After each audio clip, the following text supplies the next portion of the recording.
ہوں گے میرے غوث پاک. بس انہی کی سیرت سے کچھ باتیں آپ کے بیچ رکھ کے میں بات ختم کر لوں گا. میرے سرکار غوث پاک کی سیرت دیکھیے. آج اپنے حالات کا جائزہ لیں. 11ویں شریف کا لنگر ہوتا ہے, لڑ جاتے ہیں پلیٹوں کے چکر میں. میری تو نے پلیٹ ہی توڑ ڈالی. بانٹنے والے کے کپڑے نوچ لیتے ہیں. ارے میں پکا 11ویں والا ہوں بھائی. یہ ہماری قوم کا مزاج ہے. حلوہ بنے تو سب سے آگے, زردہ بنے تو سب سے آگے. حلوے تو کھائے گا تو سیرت کون سیکھے گا, زردے تو کھائے گا تو سیرت کون سیکھے گا. ہاں میرے سرکار غوث پاک کا کردار دیکھو. اللہ اکبر. سرکار غوث پاک کے دور میں گویا تھا جس کی آواز بڑی اچھی تھی. اتنی اچھی آواز تھی کہ لوگ اس کو گانا سننے کے لیے بلایا کرتے تھے. وہ گانے گایا کرتا تھا. لیکن اب سنو اللہ والوں کے کام کیا ہوتے ہیں. سننا ذرا غور سے اس بات کو, شاید کہ اتر جائے تیرے دل میں میری بات. انہوں نے غوث پاک کے دور میں جب اس نے گانا شروع کیا نا, میرے غوث پاک فرماتے ہیں سن تیری بڑی اچھی آواز ہے, گانے نہ گایا کر, اس سے اللہ ناراض ہوتا ہے. کچھ اور نعت پڑھ لیا کر. وہ کہنے لگا یار دیکھو تو عبد القادر کو میری کمائی سے جلن ہوتا ہے, میری شہرت سے جلتے ہیں. اللہ اکبر. غوث پاک کو اور چوراہے پہ کھڑے ہو کے برائیاں کرنے لگا. آج بھی کچھ لوگ ہوتے ہیں نا, ان سے کہہ دو کہ صاحب یہ کام نہ کرو, تو کہتے ہیں نہیں جی تم تو میری برائی مجھ سے جلتے ہو, میری ترقی سے جلتے ہو. اللہ اکبر. ایسے ہی اس نے جواب دیا.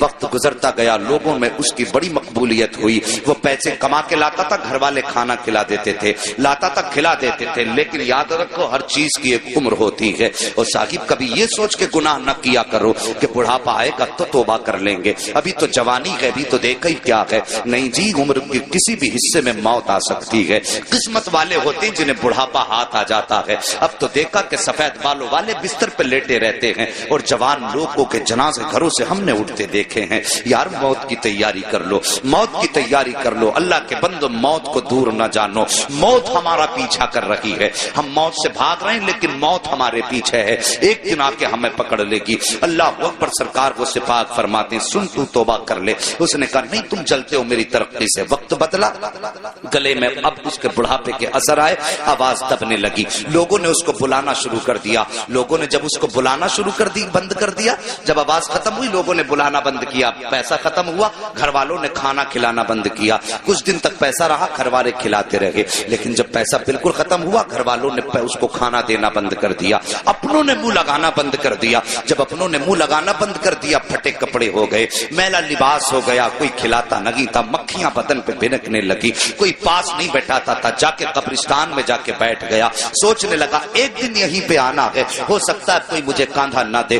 یہ سوچ کر کے قبرستان جا کر کے بیٹھا, دنیا مخالف ہے, کوئی کاندھا نہیں دے گا, مروں گا تو یہیں رہ جاؤں گا. لیکن اللہ اکبر, ایک دن اسی قبرستان کے پاس سے میرے سرکار غوث پاک کا گزر ہو جاتا ہے. اور وہ کریم ابن کریم جو ٹھہرے, وہ سخی ابن سخی جو ٹھہرے, اللہ اکبر, جیسی قبرستان کے پاس سے گزرے وہی لباس اس کا پرانا ہے, مکھیاں اس کے بدن پہ ہیں. میرے غوث نے قدم روک دیے, غور سے دیکھا, دیکھنے کے بعد پہچان گئے یار یہ تو وہی گویا ہے جو چوراہے پہ کھڑے ہو کر میری مخالفت کیا کرتا تھا, جو چوراہے پر کھڑے ہو کر کے میری برائی کیا کرتا تھا. آپ گئے, اپنے شاگرد کو بلایا. بلانے کے بعد آپ نے کچھ پیسوں کی تھیلی دی اور اپنے شاگرد کے ہاتھ میں دے کر کے کہا جاؤ قبرستان چلے جاؤ, وہاں پر ایک غریب بیٹھا ہوا ہے, اس کو جا کر کے یہ پیسہ روپیہ جا کر کے دے دو. اللہ اکبر. جیسی وہ لے کر کے چلا, غوث پاک فرماتے ہیں نام مت بتانا کس نے دیا ہے ورنہ وہ شرمندہ ہو جائے گا. آج اپنی زندگی کا آپ جائزہ لیجئے. اگر زکات بانٹتے ہیں تو کیمرے لگا کے بانٹا کرتے ہیں,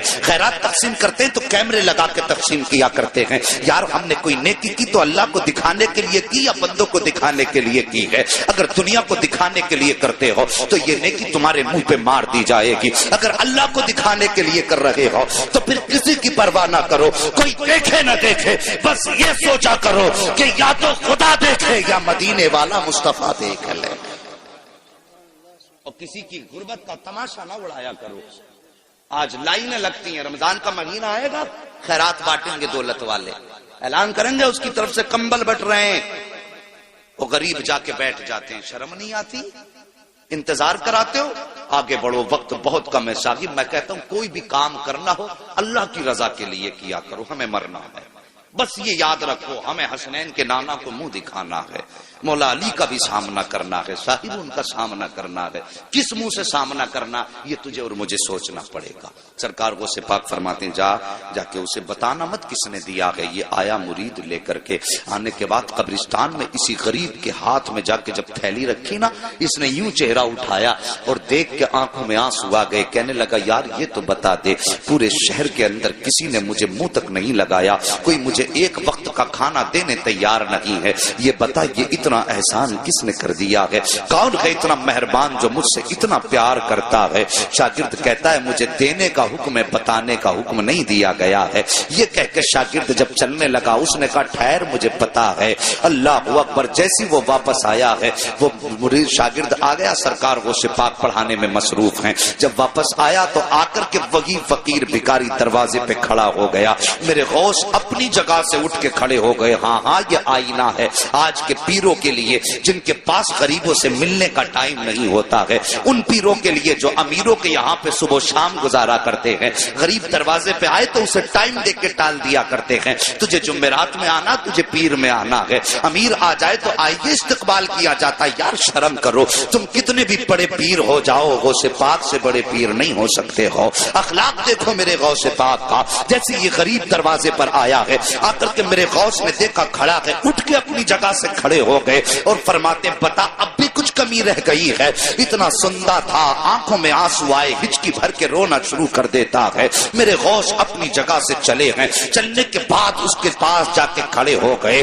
وہ کہتا ہے کہ سرکار میں تو یہ سوچ رہا تھا ساری زندگی میں نے آپ کی مخالفت چوراہوں پر کی ہے، ساری زندگی میں نے چوراہوں پہ کھڑے ہو کے آپ کی برائی کی ہے، میں یہ سمجھتا تھا میرا دشمن اگر یہاں پہ کوئی سب سے بڑا ہے تو وہ آپ ہیں، لیکن میں سمجھ نہیں پایا تھا آپ اتنے بڑے سخی ہو، اتنے بڑے کریم ہو کہ میں یہ سمجھ نہیں پا رہا ہوں کہ آپ نے میری اتنی بڑی بڑی خطائیں معاف کر دی ہیں۔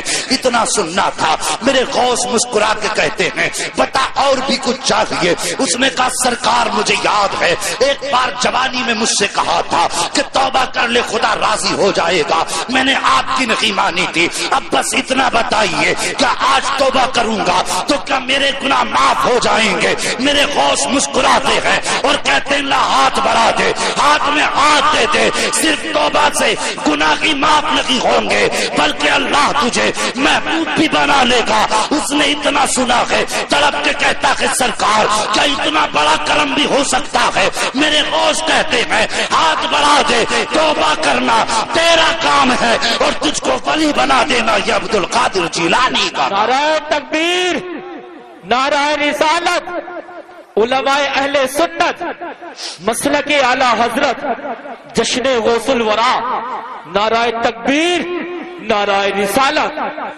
ہاں صاحب، انہوں نے تو رات دن کی برائی کرنے والوں کو معاف کر دیا، اب اپنے گریبان میں جھانک کے ذرا دیکھیے، اگر چوراہے پہ باپ بیٹے کو ڈانٹ دینا تو بیٹا کہتا ہے تم نے میری بے عزتی کر دی، اور پھر کئی دن تک باپ سے نہیں بولتا ہے۔ ہم نے تو بھائیوں کے بیچ ایسی دیواریں دیکھی ہیں یار، بھائی ہوتا ہے، اللہ کی قسم بھائی وہ نعمت ہے جس دن یہ چلا جائے گا نا اس دن اس کی قدر معلوم ہوگی، اور تمہیں پتا کیا کہ بھائی کیا ہوتا ہے۔ اگر بھائی کی قدر جاننی ہے تو کوئی پوچھے میرے حسین سے کربلا کے میدان میں جب غازی عباس کی شہادت ہوئی تھی، میرے حسین نے یوں ہاتھ رکھ کے کہا تھا آج حسین کی کمر ٹوٹ گئی ہے اور تجھے بھائی کی طاقت کا اندازہ نہیں ہے، آج بھائی کے خلاف کھڑا ہوا ہے۔ صاحب کب تک لڑو گے، کب تک لڑتے رہو گے؟ ہم نے تو اپنوں کو معاف کرنا نہیں سیکھا، انہوں نے تو دشمنوں کو بھی سینے سے لگایا ہے، پھر کیسے کہتے ہو غوث کا دامن نہیں چھوڑیں گے؟ اللہ اکبر، ہم نے یہاں تک دیکھا ہے حضرت جی، یہاں تک دیکھا ہے کہ بھائیوں کے اختلاف اتنے بڑھ جاتے ہیں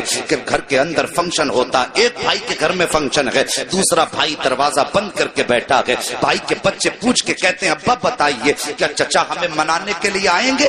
باپ کے بچے منہ زبان پہ ان بچوں کے لیے کوئی جواب نہیں ہوتا ہے، وہ سوچتا ہے ہاں کہتا ہوں اور بھائی نہ آیا تو بچوں کو کیا منہ دکھاؤں گا، اور اگر نہ کہتا ہوں تو بھائی بچے کہیں گے ابا جی آپ کے دل میں کوئی کمی ہے، مگر جب باپ پوچھتا کہ بچے پوچھتے ہیں بھائی آئے گا تو باپ ٹال دیا کرتا ہے۔ اور یار تمہارے بچے جب خوشیاں مناتے ہیں، تمہارے بھائیوں کی ناراضی کا نتیجہ یہ ہوتا ہے کہ تمہارے دروازے پر ایک کتا بھی چوڑے چمار بھی کھا کے چلے جاتے ہیں، اگر تمہارے دروازے پہ نہیں آیا تو اپنا بھائی نہیں آیا ہے۔ تم نے گاؤں کے پردھان کو منانے کے لیے، اپنے گھر لانے کے لیے اپنے پیر کی جوتیاں تک توڑ ڈالی ہیں، اگر نہیں پہنچے ہو تو بھائی کے دروازے تک نہیں پہنچے ہو، ایک بار اس کے دروازے پہ اگر چلے جاتے اور جا کے اتنا کہہ دیتے بھائی مجھ سے غلطی ہو گئی ہے، اللہ کی قسم کھا کے کہتا ہوں جہاں یہ دنیا کے دولت والے تم سے 70 چکر لگواتے ہیں، یہ تیرا اپنا بھائی ہے، ایک بار دروازہ تو کھٹکھٹا کے دیکھ لیتا، اور تو نے کتنی بھی بڑی اس بھائی کے خلاف سازش کی تھی،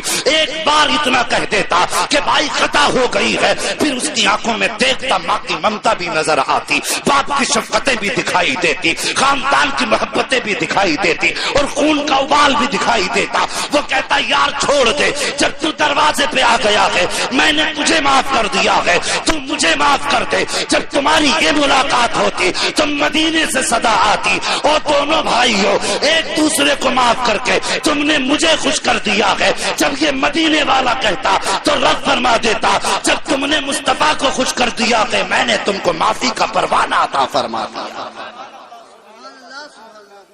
ہاں ہمیں تو جنت بھی اگر چاہیے، یا رسول اللہ زندہ آباد، ہمیں تو زندہ آباد، زندہ آباد۔ ہمیں تو جنت بھی وہ چاہیے جو مولوی 100 روپے لے کے جنت بانٹ کے چلا جائے۔ جنت کیا مولوی کے باپ کی ہے؟ مجھے نہیں آتا یہ کہنا کہ ایک رات جلسہ کرا تو جنتی ہو جاؤ گے۔ ہاں ہاں وہ بات اپنی جگہ صحیح ہے، کوئی ایک نیکی اگر کام آ گئی تو بخشش کے لیے کافی ہو جائے گی، لیکن ٹھیکہ نہیں، گارنٹی نہیں۔ یہ بات یاد رکھنا کہ زندگی میں ایک جلسہ ہو اس میں آ کے سن لی اور پورے سال خرافاتیں کرتے رہے، پھر ایسے جلسوں کا نتیجہ کیا؟ آج آ کے بیٹھے کچھ حاصل کر کے جاؤ۔ میرے غوث نے تو دشمن کو بھی معاف کر دیا، پھر ہم اپنے بھائی کو معاف کرنے کی ہمت کیوں نہیں رکھتے؟ اور سوچو ذرا، دل پہ ہاتھ رکھ کے سوچو، جب میرے نبی کے پتھر مارے نا ظالموں نے تو صحابہ کہتے تھے آقا اب تو پانی سر سے اوپر ہو گیا ہے، اب بد دعا کر ہی دیجئے۔ نبوت والے ہاتھ اٹھے، صحابہ کہتے ہیں ہم سوچنے لگے، ہم آقا کے چہرے پہ نگاہیں جم گئیں، آج نبی بد دعا کریں گے وہ کفر ہمیشہ کے لیے ختم ہو جائے گا۔ صحابہ فرماتے ہم نے دیکھا نبوت والے وہ ہونٹ ہلے جن کے بارے میں میرے امام نے مسکرا کے کہا پتلی پتلی گلے قدس کی پتیاں، ان لبوں کی نزاکت پہ لاکھوں سلام۔ صحابہ فرماتے جب وہ ہونٹ کھلے نا ہم حیرت میں رہ گئے، نبی نے بد دعا نہیں کی بلکہ جملہ نکلا اللہ یہ مجھے پہچانتے نہیں تو ان کو میری پہچان عطا فرما دے۔ اللہ اکبر۔ یہ دیکھو یہ نبی ہیں، ہم نے اس نبی کا کلمہ پڑھا ہے جس نے دشمن کو سینے سے لگایا، اور پھر ہم کس کھیت کی مولی ہیں؟ میرے نبی نے یہی تو دین دیا تھا، معاف کرنے والا بدلہ لینے والے سے زیادہ طاقتور ہوتا ہے۔ اگر تم سے کسی کا دل ٹوٹا ہے تو یار اپنی انا مٹی میں ملا دو، بس صرف مصطفیٰ کی رضا کے لیے۔ میں کچھ نہیں کہتا تم سے، صرف مصطفیٰ کی رضا کے لیے۔ اور صبح کو جا کے دروازہ کھٹکھٹا دو، اگر وہ یہ بھی کہے ذلیل تجھے شرم نہیں آئی، اتنا بغیرت پھر بھی چلایا دروازے پہ، تو منہ نہ بگاڑنا، مسکرا کے کہنا یار میں تیرے لیے نہیں آیا، میں تو مدینے والے مصطفیٰ کے لیے آیا۔ اتنا کہہ کے اپنی انا مٹی میں ملا دو۔ حضرت علی فرماتے ہیں اگر کسی بڑے کا ادب کرنے میں یا انکساری میں کسی کی عزت کم ہو جائے تو حضرت علی فرماتے ہیں وہ قیامت میں میرا دامن پکڑ لے۔ جھکنے والوں کو اللہ عزتیں کم نہیں کرتا بلکہ جھکنے والوں کو اللہ عزتیں زیادہ عطا فرماتا ہے۔ بات سمجھ رہے ہیں میری؟ ہم میں تو دیواریں بڑی اونچی اونچی ہو گئی۔ ایک بھیا اگر بن گیا نا کوئی ادھیکاری اور دوسرا بیچارہ ٹھیلا لگا کے بچے پالتا ہے تو ان کے بیچ بڑا فرق ہو گیا۔ وہ سوچ یار تجھے اللہ نے اگر ادھیکاری بنا دیا، تیری 60,000 یا 90,000 تنخواہ ہے، تو سوچ وہی خدا اگر چاہتا تو تجھے ٹھیلے پہ لگا دیتا، اور جسے ٹھیلے پہ لگایا اسے اس پوسٹ پہ بیٹھا دیتا۔ پھر بتا تیرا کیا ہے اس میں؟ اللہ نے زندگی دی ہے، اگر امیر بھی ہو نا تو غریبوں کو نبھا کے چلو۔ میرے غوث پاک رضی اللہ تعالیٰ عنہ حج کے سفر کے لیے روانہ ہوئے، شور ہو گیا پورے بغداد میں، سرکار غوث پاک حج کے لیے جا رہے ہیں. آپ دیکھیے حضور حسن میاں آئے، خبر ہو جائے حسن میاں آ رہے ہیں، کتنی بھیڑ لگ جاتی ہے کہ نہیں لگتی؟ کہ نہیں لگتی؟ بہت بھیڑ لگتی. اور پھر اگر پتہ چل جائے تاج الشریعہ آ رہے ہیں پھر تو میدان چھوٹے پڑ جاتے. سوچو اگر تاج الشریعہ کا یہ عالم ہے اور جب لوگوں کو پتہ چل جائے کہ بغداد والے غوث حج کے لیے جا رہے ہیں پھر کیا عالم ہوگا؟ بھیڑ لگنے لگی. اللہ اکبر. سبق حاصل کرو زندگی سے. بھیڑ لگنے لگی، بہت بڑا قافلہ ہو گیا. جب چلنے لگا تو ظاہر ہے پہلے کوئی ہوائی جہاز تو تھے نہیں، نہ بسیں تھی. وہ چوپایوں والی سواریوں پہ لوگ سفر کیا کرتے تھے. یہی تھا نا، سفر کرتے تھے. جب سفر کرتے تھے پیدل تو پھر راستے میں پڑاؤ بھی پڑنا، یہ بھی ضروری تھا، ٹھہرنا، آرام کرنا. تو کچھ بستیاں راستے میں پڑتی تھی. وہاں لوگوں کو پتا چلا غوث پاک ادھر سے گزرنے والے ہیں تو پتا چلا یہی قیام کریں گے. امیروں نے اپنے اپنے گھر سجا دیے، انتظام کر دیا غوث پاک میرے گھر ٹھہریں گے. لیکن ایک غریب تھا، وہ سوچنے لگا، تمنا تھی کاش میرے پاس دولت ہوتی، میں اپنے گھر بیٹھاتا غوث پاک کو، میں اپنے گھر بیٹھاتا اگر میرے پاس دولت ہوتی. لیکن اب میں اپنے گھر نہیں لاؤں گا، کیوں؟ میں ان کے لائق نہیں ہوں. بس ان کا دیدار ہو جائے یہی بہت بڑی بات. لیکن یہ کہتا میں بیٹھا تھا، اچانک میرے دروازے پہ شور ہوا. وہ یار دروازہ تو کھول. کہا میں نے جیسی کھول کے دیکھا سامنے میری چوکھٹ پہ غوث الاعظم مسکرا رہے تھے. بڑے بڑے امیر کھڑے ہیں لیکن میرے غوث نے غریب کے دروازے پہ دستک دی. وہ کہتا میرے گھر میں کچھ بیٹیاں تھیں اور جن کی میں شادی کرنا چاہتا تھا، انتظام نہیں تھا اور مجھے ڈر یہ تھا غوث پاک کو ٹھہراؤں گا تو ان کے ساتھ لوگ بھی ہوں گے، ان کے کھانے کا بھی انتظام ہوگا. کہتا غوث پاک آئے میرے گھر میں ٹھہرے.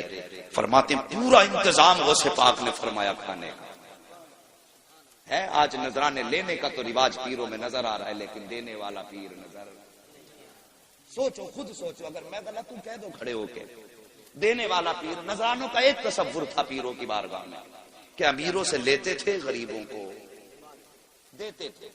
اس لیے امیر جا کے دیتے تھے حضرت یہ نذرانہ. اب تو بھائی غریب بھی آ کے کہتا نا حضرت 50,000 کم پڑ رہے ہیں بیٹی کی شادی میں، دعا فرما دیں، تو پہلے 100 روپے دعا کے لیے لے لیتا. وہ سے پہلے 50,000 تھے، اب وہ رہ گئے 49,950 غریب تھے. 50 اور گھٹ ہو جاتے، کم ہو جاتے ہیں. مگر میرے غوث پاک اللہ اکبر قربان جائیں ایسے دستگیر زمانے میں کوئی نظر آتا ہی نہیں. تیری نسل پاک میں ہے بچہ بچہ نور کا، تو ہے عین نور تیرا. سبحان اللہ. سب کو نعت یاد ہے. اللہ سلامت رکھے. توجہ ہے. کہتا ہے میرے غوث پاک میرے گھر پہ ٹھہرے، انتظام کیا کھانے کا. اور پھر وہ کہتا ہے لوگ آئے نا نذرانہ دینے لگے حضرت، نذرانہ دینے لگے. کہنے لگا انتظام سارا غوث پاک کا تھا لیکن میری بستی میں میرا چرچا ہو گیا. لو اس نے غوث پاک کے سارے ساتھیوں کے کھانے کا انتظام کیا. کہنے لگا دیکھو کام ان کا تھا، نام میرا ہو گیا.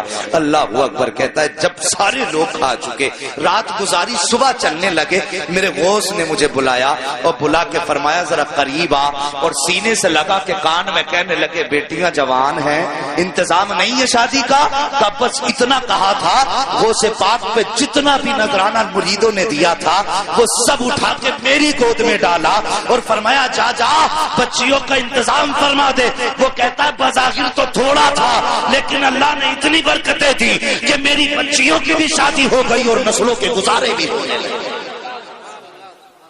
اللہ اکبر. کون دیتا ہے دینے کو منہ چاہیے، دینے والا ہے سچا. ہمارا نبی غریبوں سے پیار کرو، یہ میرے نبی کا فرمان ہے اور یہ میرے غوث کی زندگی کا. ایک بات آخری نبی کی بیان کر کے بات ختم کر لوں. ابھی برداشت کریں گے تھوڑے سے. اللہ سلامت رکھتے. سارے بول دو یا رسول اللہ. ہے جی اتنی کنجوسی سے نہیں، اب نبی کے صدقے میں ہاتھ ملے تو اٹھائی دیجئے. میں نے اب تک کسی سے سبحان اللہ کہلوایا، تھکایا آپ کو؟ بس چاہتا تھا ذہن منتشر نہ ہو، دل میں بات اترے. لیکن اب ذرا بیداری دکھائیے اور بولیے یا رسول اللہ. اللہ سلامت رکھے. بس توجہ کیجئے میرے نبی نے غریب پروری کیسی فرمائی. توجہ کرنا. بس 10 منٹ رہ گئے. خیریت ہیں پیچھے والے لوگ؟ ٹھنڈی ہوا تو نہیں لگ رہی ہے؟ کوئی بات نہیں، یہاں ٹھنڈی برداشت کر لو، قیامت میں گرمی سے غوث پاک بچا لیں گے انشاءاللہ۔ توجہ ہے میرے نبی، اللہ اکبر، اتنا غریب پرور، قربان جاؤں۔ ہمیں تو دولت پہ بو ہے، گھمنڈ ہے دولت کا، کیا کرنا ہے یار؟ آج آنکھیں کھلی ہیں تو سب ہمارا ہے، جس دن بند ہو گئی سب پر آیا ہے۔ اس پہ نہیں اترانا چاہیے، اس پہ نہیں اترانا چاہیے۔ واصف علی واصف ایک بڑا مشہور شخص گزرا ہے، انہوں نے اسکول بنایا، اسکول انٹر کالج جو بھی بنایا، لوگ اس بڑا نرم دل تھا، اس کی بات بہت، اس نے اہم بات کہی تھی۔ اس نے لوگوں نے اس کے پاس آتے ایڈمیشن کرانے کے لیے، تو لوگ کہتے کہ صاحب غریب ہیں فیس نہیں دے پائیں گے، تو کہتا تھا چلو معاف کر دیں۔ کوئی آ کے کہتا غریب ہے فیس نہیں دے پائیں گے، تو لوگ کہتے تھے پھر کہتا معاف کر دی۔ جو اس کا پرنسپل تھا اس نے کہا سر اگر ایسے ہی معاف کرتے رہیں گے تو دھندا کیسے چلے گا؟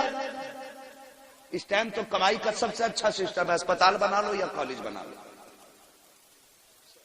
سب سے تیز امیر ہونے والا سسٹم، کالج بنا لو یا اسپتال بنا لو، کوئی فیس نہیں، کتنا دے دیں کتنا دے دیں کچھ پتا نہیں ہے۔ توجہ ہے؟ ہاں برا مت ماننا اگر کسی کا اسکول ہو تو نصیحت حاصل کرنا۔ واصف علی واصف سے پرنسپل نے کہا کہ اگر سر ایسی معاف کرتے رہے تو دھندا کیسے چلے گا؟ اس نے کہا یہ اسکول میں نے پیسہ کمانے کے لیے نہیں بنایا۔ کہا پھر؟ کہا میں نے یہ جو لوگ بھیجے ہیں فری کیے ہیں، اس لیے نہیں کہ یہ لوگ میرے اسکول کو پیسہ دیں، بلکہ اس نے کہا تھا میں اس لیے فیس معاف کر رہا ہوں تاکہ یہ لوگ میرے جنازے میں شامل ہو جائیں۔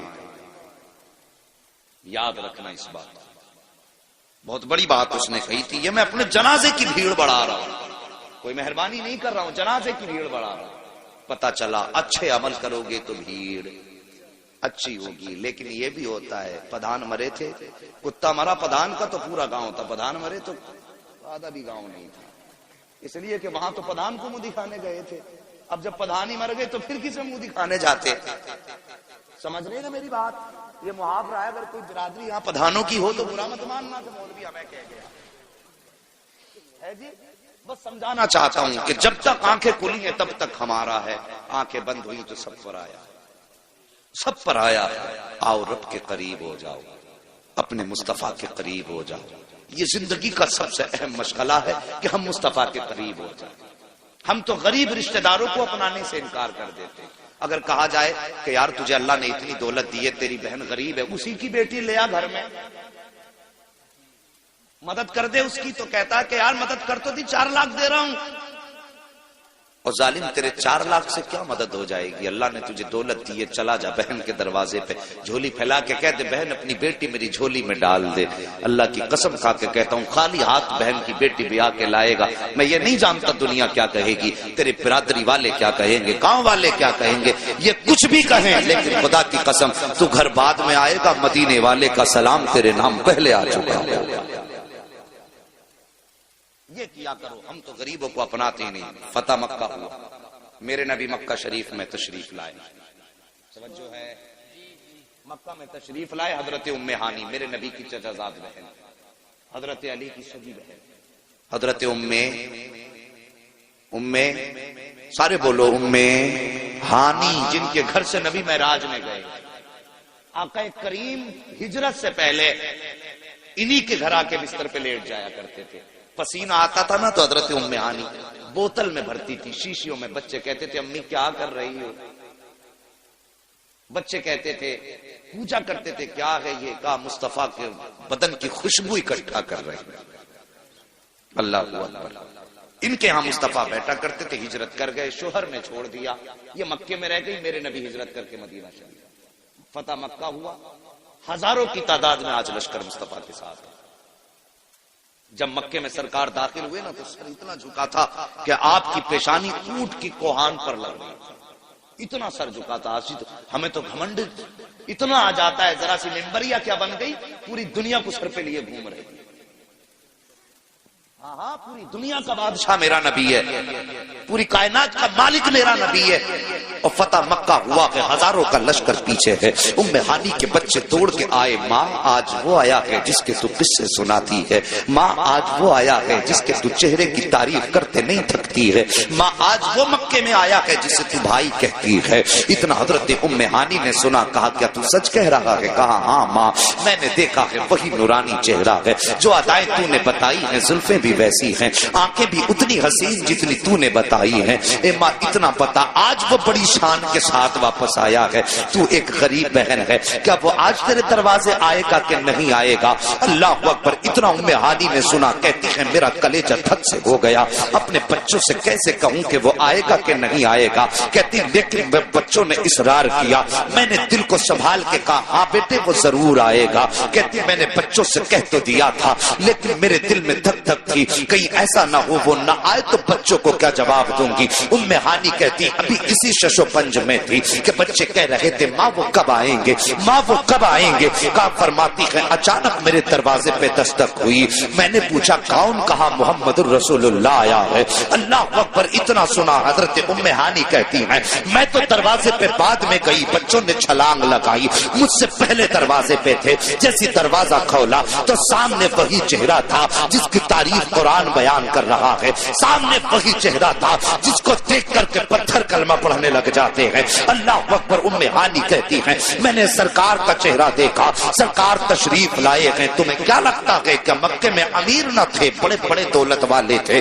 بڑے بڑے امیر مکے میں موجود تھے، لیکن میرے نبی سب سے پہلے غریب بہن کی دہلیز پہ آئے ہیں۔ اللہ اکبر! میرے سرکار آئے ہیں، ام ہانی کے گھر تشریف لائے، آتے ہی سب سے پہلے جملہ ارشاد فرمایا اے بہن مجھے بھوک لگی ہے، جلدی سے کچھ کھانے کے لیے ہو تو لے کر کے آؤ۔ اللہ اکبر! آج امیر اپنی گردن اپنے گریبان میں جھانک کے دیکھیں، غریب رشتہ داروں کے یہاں بچوں کو لے کے جاتے ہیں تو چادر کو تین بار جھاڑتے ہیں، دکھاتے میں بڑا دولت والا ہوں، میں ایسی چادر پہ بیٹھتا ہوں جس پہ مکھی بھی نہیں بیٹھا کرتی ہے۔ بچوں سے کہتے نہیں بیٹے چچی ہے اس برتن میں مت کھانا، یہ گندا ہے، یہ مکھیاں بیٹھی ہیں، تجھے حیا نہیں آتی، تجھے شرم نہیں آتی، تجھے پتا نہیں ہے تو نے بہن کے گھر پہ بچھی ہوئی چادر جب اپنے کپڑے سے جھاڑی ہے تو بظاہر تو نے اپنی شان دکھائی ہے، لیکن بستر پہ لگنے والا کپڑا صرف بستر پہ نہیں لگا بلکہ بہن کے کلیجے پہ لا کے بار بار لگا ہے۔ بہن کا بستر اس لیے جھاڑا جا رہا ہے کیونکہ وہ گندا ہے۔ آپ تجھے بتاؤں بہن چیز کیا ہوتی ہے؟ میرے نبی حضرت ام ہانی کے گھر آئے ہیں، اللہ اکبر! کائنات کا بادشاہ ہے میرا نبی، سارے جہان کا مالک ہے میرا نبی، اللہ اکبر! 18,000 عالموں کا مالک میرا نبی ہے۔ ام ہانی کے گھر پہ آ کے کہتے ہیں بہن بھوک لگی ہے، اور سنو کوئی بستر تلاش نہیں کیا تھا بلکہ ٹوٹی چٹائی پہ بیٹھ جاتے ہیں، کہتے ام ہانی کچھ ہو تو لاؤ۔ اللہ اکبر! غربت کا عالم ام ہانی کے گھر میں ہے، گھر کے اندر کوئی کھانے کا سامان نہ تھا۔ حضرت ام ہانی بظاہر کچن میں گئی اور جا کر کے چھپ کے کھڑی ہو گئی، سوچنے لگی میرے مالک اب میں کیا کھانے کے لیے پیش کروں، بنانے کے لیے کچھ بھی نہیں ہے، مگر میرا نبی جو دلوں کے حال جانتا ہے۔ ارے یار دل کیا چیز ہے، نبی تو وہ ہے کہ اور کوئی غیب کیا، تم سے نہا ہو بھلا جب نہ خدا ہی چھپا، تم پہ کروڑوں درود۔ اللہ اکبر! دل کا حال جانا بہن کا۔ آقا فرماتے ام ہانی کچھ بنانے کی کوشش نہ کرنا، جو رکھا ہو وہی لے کے آ جاؤ۔ اتنا سنا ام ہانی کے دل میں دل آیا، کہتی ہیں ایک جو کا ٹکڑا تھا روٹی کا جو سوکھا ہوا تھا، تھوڑا سرکہ رکھا ہوا تھا، میں نے پیالی میں لیا، مصطفیٰ کی بارگاہ میں حاضر ہوئی، میرے نبی نے سامنے رکھا اور اس ٹوٹے ہوئے سوکھے ٹکڑے کو سرکے میں بھگویا اور بھگونے کے بعد منہ میں رکھا۔ ام ہانی کہتی ہے میں نے مصطفیٰ کا چہرہ دیکھا، چبانے میں تکلیف تو ہو رہی تھی لیکن نبوت کی پیشانی پہ کوئی شکن نہیں تھی، سرکار چباتے جا رہے تھے، مسکراتے جا رہے تھے۔ یہ نہیں کہا تھا بہن یہ سخت زیادہ ہے، یہ نہیں کہا تھا بہن حلق سے نہیں اتر رہا ہے۔ ام ہانی کہتی ہے میں محسوس کر رہی تھی کہ اس کو چبانے میں بھی مصطفیٰ کو تکلیف ہو رہی ہے، حلق سے اتارنے میں بھی تکلیف ہو رہی ہے، لیکن میرے نبی مسکرا رہے ہیں۔ ام ہانی کہتی ہیں بڑی مشکل سے میرے سرکار نے وہ لقمے حلق کے نیچے اتارے، اور اتارنے کے بعد یہ نہیں کہا تھا تو نے کیا کھلایا ہے، یہ کیا آگے رکھ دیا، بلکہ مسکرا کے کہتے ہیں ام ہانی تجھے کیا بتاؤں آج کون سی لذت تیرے کھانے میں آئی ہے۔ کہتے ام ہانی جو برسوں پہلے تیرے دسترخوان پہ لذت آئی تھی، آج برسوں کے بعد محمد کو وہ تیرے دسترخوان پہ اللہ نے لذت عطا فرمائی۔